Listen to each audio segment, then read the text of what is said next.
Students at SeaWind Elementary are growing strong. We have 4 loofah plants, and so here's one of the loofah plants that's growing. Academically and horticulturally speaking, that is. This is called an aeroponic tower.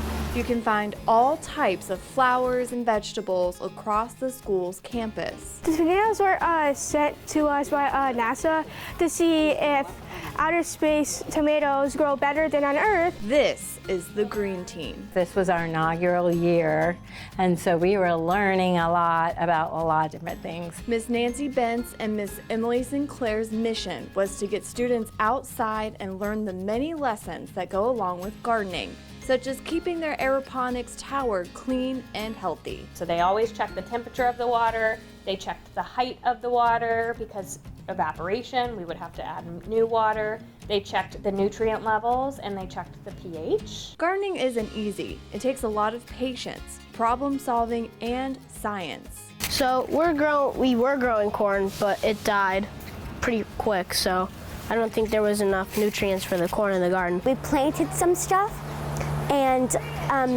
all of the animals kept on eating it, so we made a fence. And after a few weeks and some successful attempts, the students get to show off their hard work, and that's their favorite part. I think it's just seeing all the plants thrive.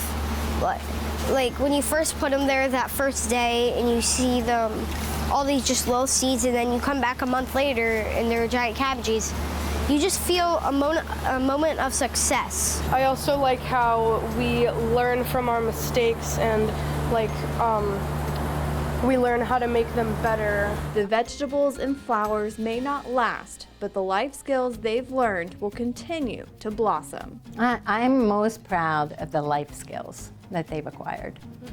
Not just growing your own food, but the personal growth. Check out what's growing at your local elementary school within the Martin County School District.